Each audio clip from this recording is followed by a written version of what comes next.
No supplementary questions to start question number 3. We shall now move on. Start question number 4. Honorable Shri Achumbemo Kikon. Honorable Speaker, sir, I have asked a very simple question, but Honorable CM has given me a very complicated answer.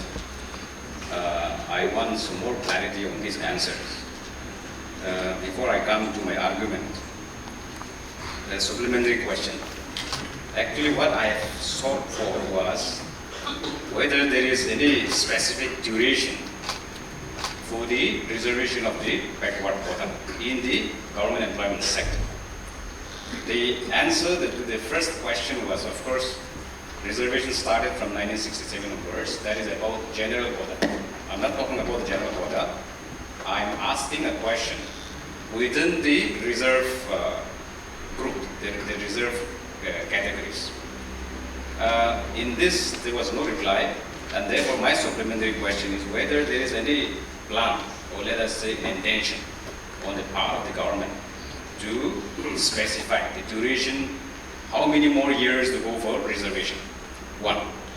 2. Whether there is any proposal on the part of the government to review the existing quota reservation in the government sector.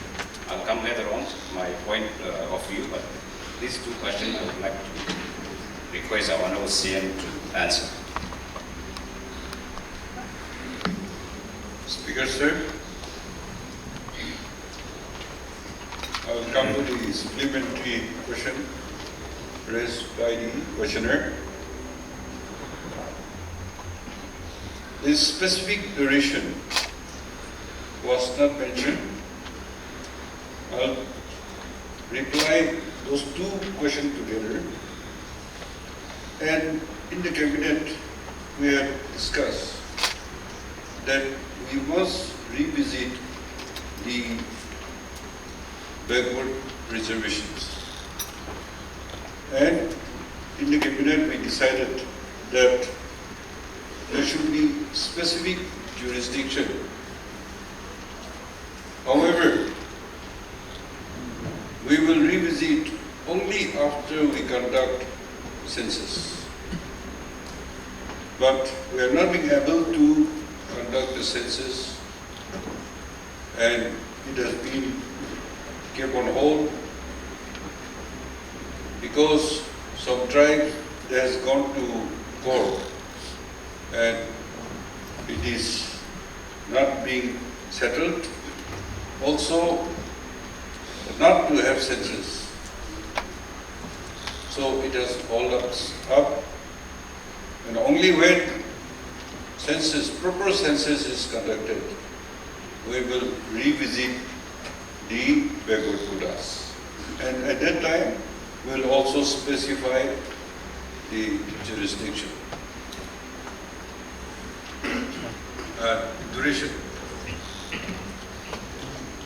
I'm thankful to Honorable CM for the due clarity. Speaker, sir, there is actually a contradiction in the government policy. Why I'm saying contradiction? Because the answer to my question is, it is reserved on the tribe basis. I have asked a very categorical question, whether it is reserved on a geographical basis or tribe basis. The answer to that question is tribe basis. But again, in the bottom part of the answer, it is also said that somewhere it is geographically identified, which means the Sumis of the eastern areas, the Kifiri part of the Sumis.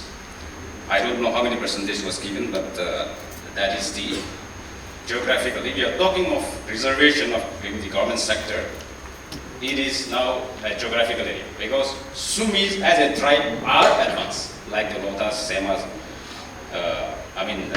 Lotas, Angamis, and the rest.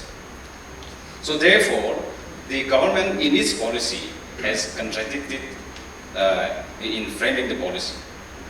On the one hand, they are telling me that it is on the tribe basis. On the other hand, it is being reserved on the geographical area. Now, The question is, this, since Honorable CM has answered, I don't want to argue further, but since the Cabinet have decided to revisit, I think it has to be done at the earliest. The policy which is adopted at the moment is from 1997 onwards, 25% reservation. Then it has now increased to 37% of the job reservation. Out of this 37% reservation, 25% goes to our ENU areas. Let us come back to the ENU areas. They have initially the ENU comprising of about 7 tribes. Now with the addition of Chakasangs and Buchuris, it is 9. So 9 tribes were a part of the job reservation quota. Now within this 7 tribes, let us exclude Buchuris and Chakasangs because they are from PAC district. How do you distribute? There is another problem compounding to that is Tikir has also been recognized officially as a tribe now. Now there's a lot of complication here. Then you come back to Honorable CM is telling us that the 2001 is under challenge as far as the census is concerned. I'm aware of that. But I'm not very conversant with 2011 census, whether it is under challenge or not. But if we go by that record, 2011 census, Mon records 250,000 plus population. From that 25%, how do the government distribute? Let us come back, compare, I'm only comparing the statistics which is available on the record. Kefiri records about 74,000, Longland records about 50,000, Tionsang 1,96,000. So, a population of having 250,000 of Mon district, if they are getting 1 EAC this year, then a population having 50,000 of that particular tribe also will get 1 EAC. Where is the justification, Speaker sir? How do you, where is the equilibrium in distributing the quota even within the reserve group? So this backward quota will never come to an end. And government is saying that there is no specific duration for this. No, we have to have a specific duration. We have to take our people forward. We cannot keep them years together, 100 years together to be backward. And therefore I must insist that there should be a duration in the backward reserve group. And I'm only giving an example. I have no grudges with any other individuals, locations or tribe. But the Gonyats will keep demanding, even if we decide that we will end the tribe backward quota reservation by 3 years from now, 2 years from now. But they will still tell us that, look, we have this much populations. Our other friends got it 10 DSPs, 10 EACs. We are still standing at 10 EACs, 10 DSPs. We are yet to recover this much. There will be a fight within the backward quota group again. Now, pocket-wise, the government, in fact, unintentionally, has implemented the quota reservation on pocket-wise. There should be no problem now. Why I'm saying this? Because the suburbs of eastern areas have been given. They have been already given, identifying from the pocket-wise. Now my people from boundary areas have started demanding that we should be also given a backward reserve quota. Likewise, in some of the our areas, like Along Taki, where my younger brother, Minister Sab, in Along represents, these are backward areas. We are that as backward for forward tribe. Angami areas of most of the southern areas. So I think we have to start identifying the pocket-wise. For example, the Chakasangs. Chakasangs of Futsero and Chosopas are no more backward, Speaker sir. They are as brainy as any one of us. They are as good as any one of us. But Chakasangs of my honorable MLAs up here, Peg areas, Chizami areas, they are still backward. I am aware of that. So also with the Sangdams. The Sangdams of the Longkemchari are very close to you, Speaker sir. Very close to Longsa, Mokusung district. They are also far advanced. But Sangdams of different districts, Siojung cities are backward.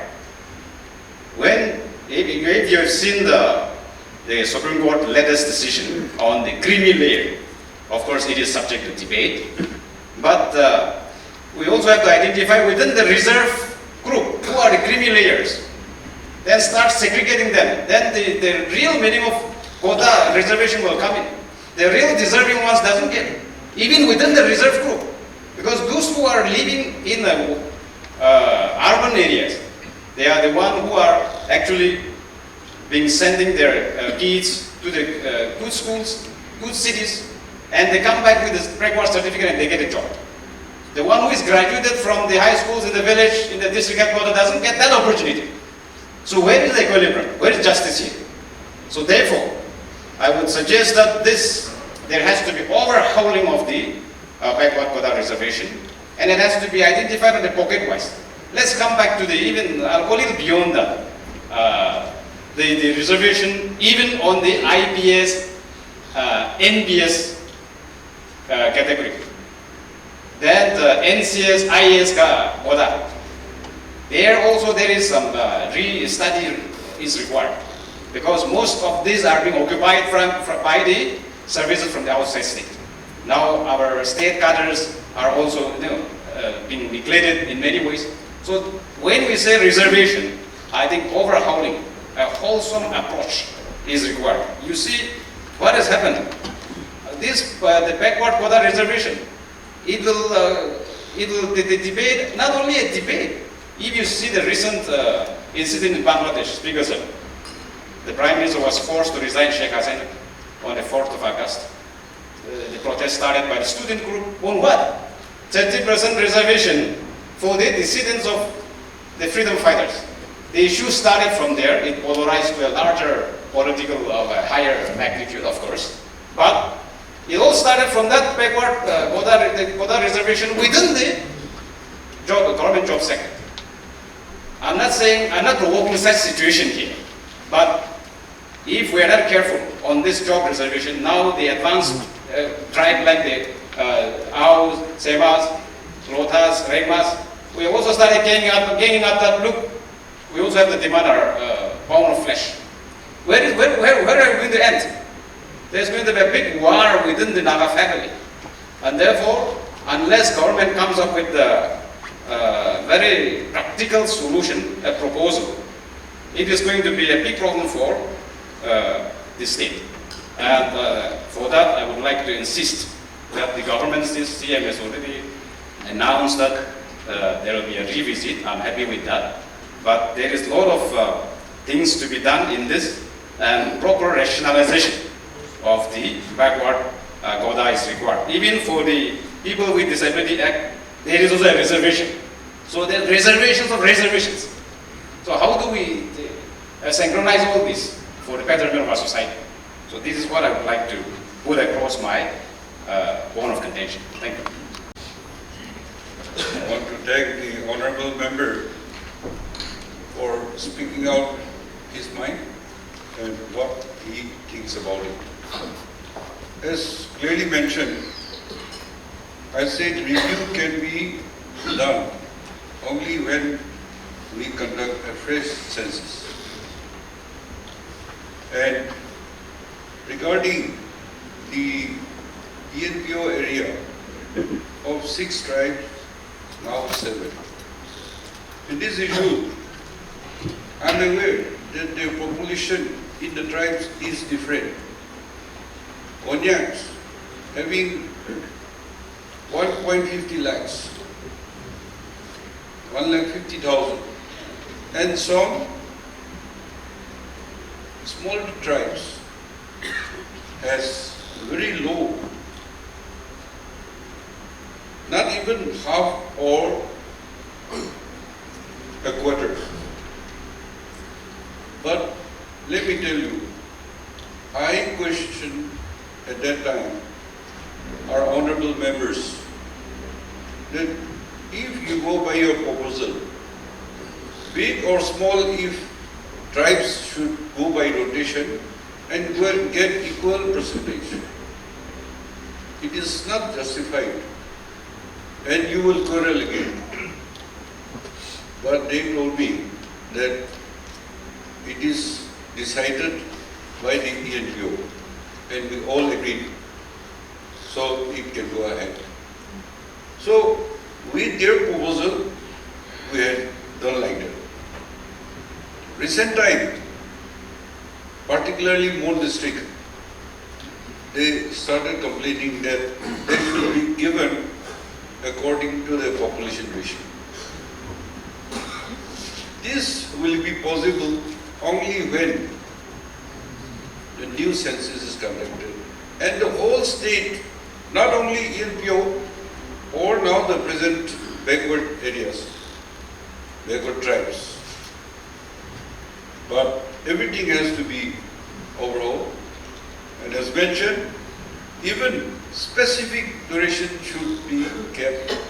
Now in this decree, they wanted a separate percentage quota. But the government decision was, till such time review is taken, they should be within that income purview. So they should share. That is a stand. But I learned that they had gone to court to fight for the right. Nobody can stop, and everybody, I feel that the whole Nagas who are tribals, we are all backward. But among the backward, some little more advanced, we agreed that yes, we should bring the backward areas or the people and power with the state. But in this, in life, nobody, including myself or yourself, we don't get 100% justice. So, as a family of the Nagas, we have different tribes, but we have to compromise and to work out a formula to coexist and live in peace. Otherwise, we fight individually. Why the tribalism is very strong? Because all these things were promoting more of our own tribes. Naga movement, why it could not be resolved? Because Nagaism, we are fighting among the tribal level. Our tribes come first. Our Naga issue come last. We are still at the level of individualism, tribalism. We have not come to the Nagaism. And that's why we are in this form of situation. Therefore, we as an elected member, we have to guide our people, and instead of making more complicated, we should contribute to resolve when the time comes. Thank you.